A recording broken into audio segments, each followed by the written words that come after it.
ঢালা হয়ে গেছে, আরও রয়ে গেছে, একটা জারে রাখবো। তো ওই জারটা ভর্তি হয়ে এই জারটার অর্ধেক হয়েছে, আর আমি আমার পরিমাণ মতন যা লাগবে নিয়ে রাখলাম চাল। আমি আজকে এই গার্লিক রাইস দিয়ে পোলাওটা করব, একটু অন্যরকমভাবে করব। এখানে কিছু ড্রাই ফ্রুটস আছে, সেই ড্রাই ফ্রুটসগুলো আমি ভিজিয়ে রাখছি, যেগুলো পোলাওতে আমি ইউজ করবো। এর মধ্যে আমন্ড, আখরোট, কাজু, কিশমিশ সবই রয়েছে। তো এগুলো দিয়ে আমি পোলাওটা করবো।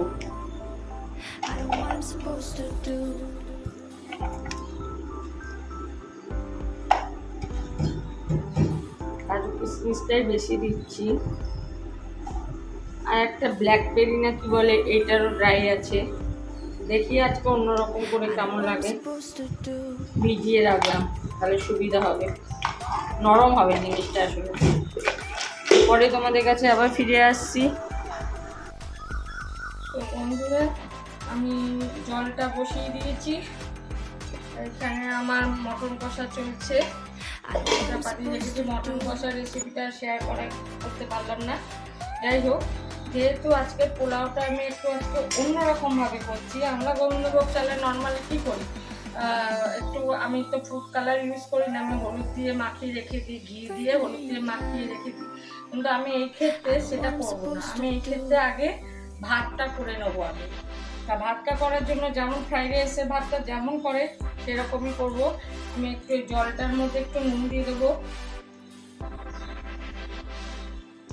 দেখি আজকে অন্যরকমভাবে করছি বলেই তোমাদের সঙ্গে পোলাওটা শেয়ার করছি, কেননা আগে আমার একটা পোলাও রেসিপি তোমরা পেয়ে যাবে, সেরকম হলে আমি ডেসক্রিপশন বক্সে লিঙ্কটা দিয়ে দেবো।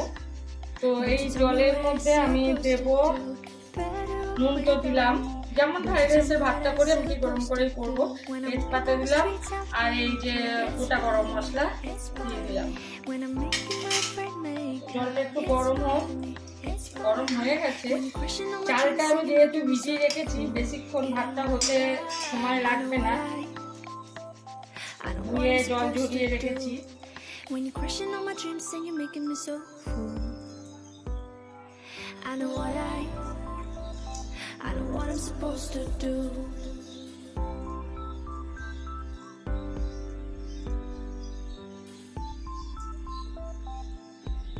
আমি এখানে আগে ভাতের মতন করে নেবো, এবার আমি চালগুলো দিয়ে দিচ্ছি আস্তে আস্তে।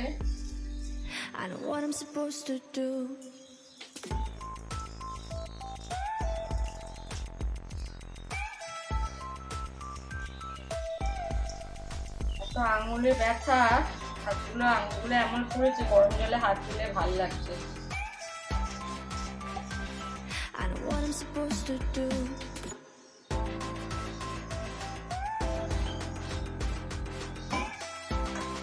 চালগুলো আমার দেওয়া হয়ে গেল।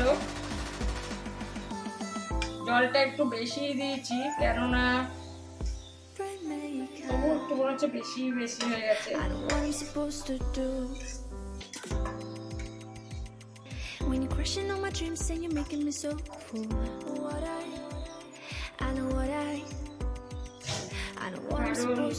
তাহলে আঠা ভাবটা থাকবে না।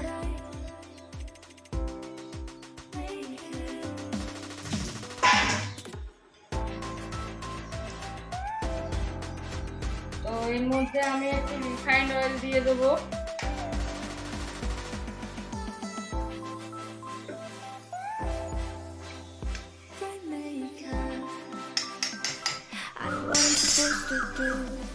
ভাতটা হতে থাকুক। এই ঝাঁঝরি ঝুড়িটার মধ্যে ফ্যানটা ঢেলবো।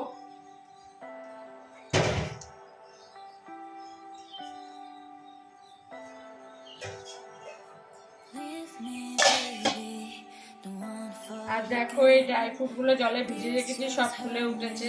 এরপর এটা খেতে ভালো লাগবে।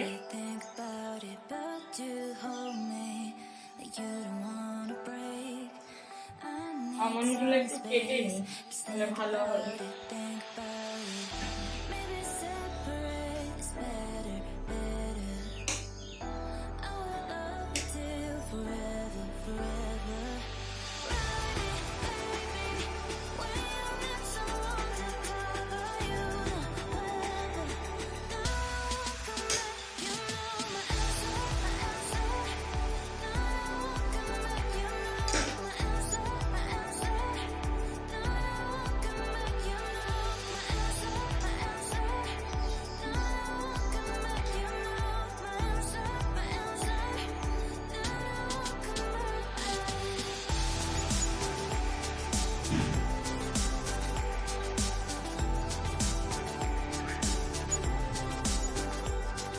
পেপারটা আমার ছিল, আমার বাগান ছিল, সেজন্য আমি মাঝখান থেকে আধখানা করে নিলাম, কাজগুলোকে একটু আধখানা করে নিলাম। এটা ভিজিয়ে গেছে, আমি জলটা ফেলেই দিয়ে রাখবো না।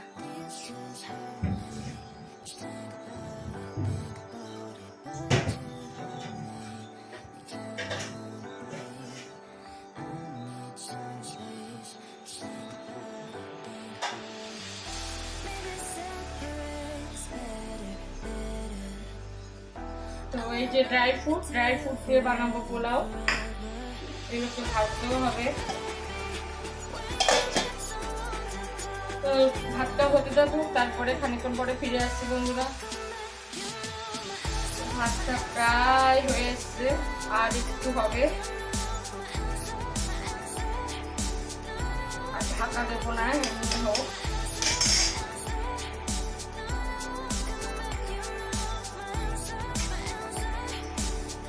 ভাত হয়ে গেছে বন্ধুরা, এর থেকে সেদ্ধ করলে ঘাটা ঘাটা হয়ে যাবে, চাল ফেটে গেছে।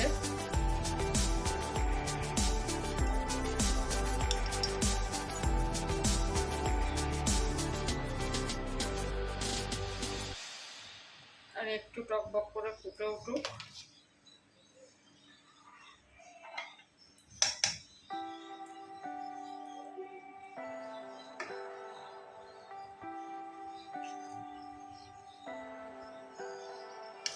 Leave me, baby, don't wanna fall again. This just hurt me.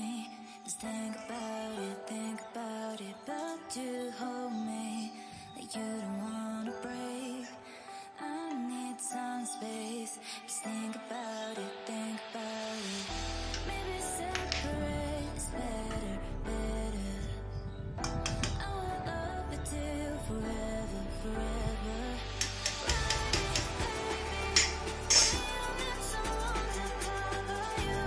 আমি হাতের মাঠটা ঝরিয়ে আসছি, হাতের মাঠটা ঝরাতে দিয়ে এসছি।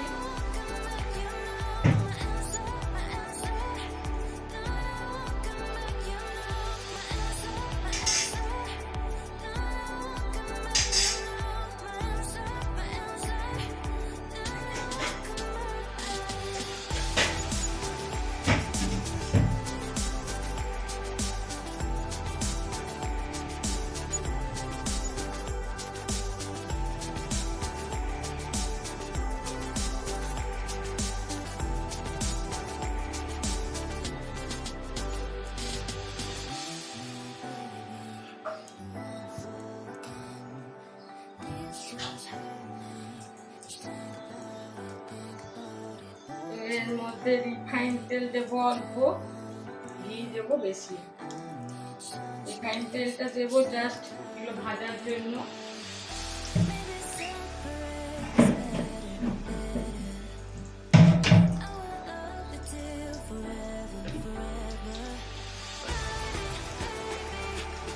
এর মধ্যে মৌরি দেবো,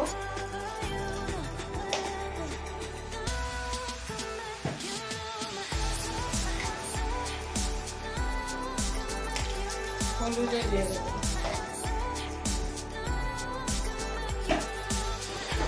হলুদটা এখন দিয়ে দিলাম এই কারণের জন্য, যদি ডাইরেক্ট ভাতের সঙ্গে মেশাতে যাই তাহলে হয়তো গন্ধ ছাড়বে কাঁচা হলুদ।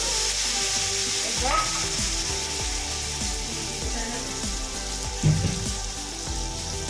হাতাটা দিয়ে দিই।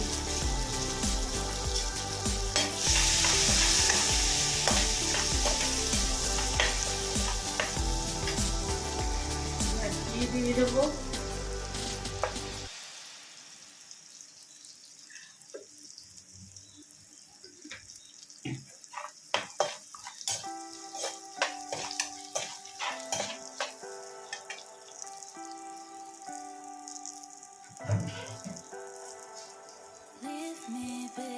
চিনি এখানে কিছুটা দেবো, আর ফ্যান জ্বালানো ভাত আছে তার মধ্যে কিছুটা দেবো।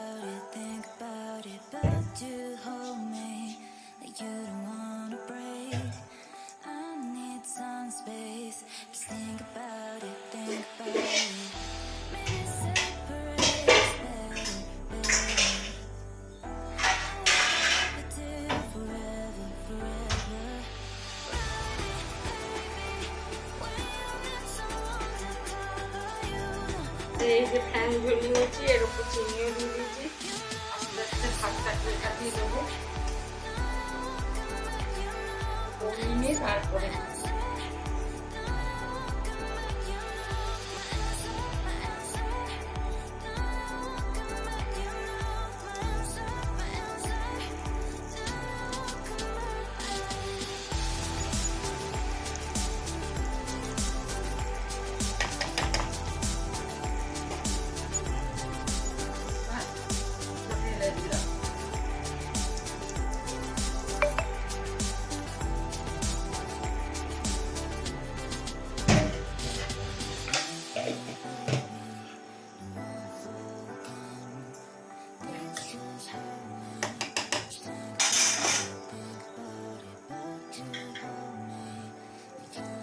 জিনিসের খুব দাম বন্ধুরা।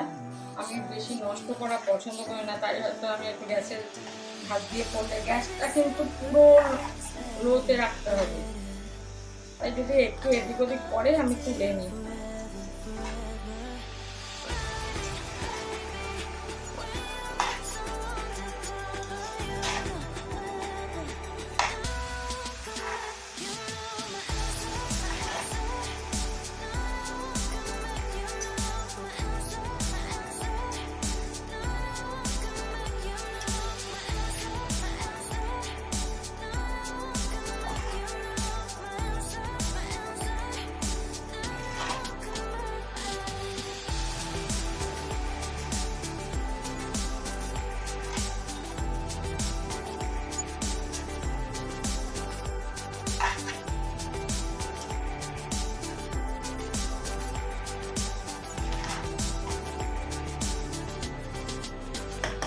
পোলাওটা আমি আমার মতন করে করলাম।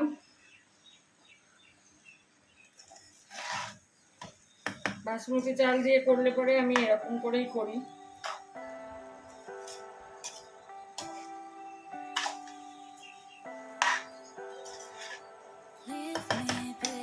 হাত ব্যথা হয়ে গেছে।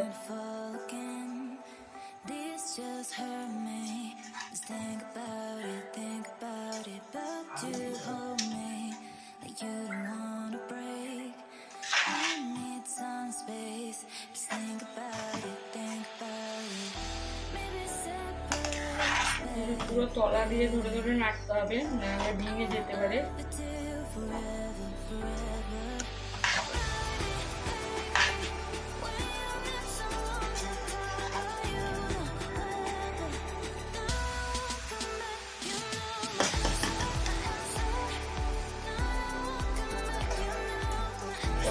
উপর নিচ করে ভালো করে নাড়তে হবে যাতে লেগে না যায়।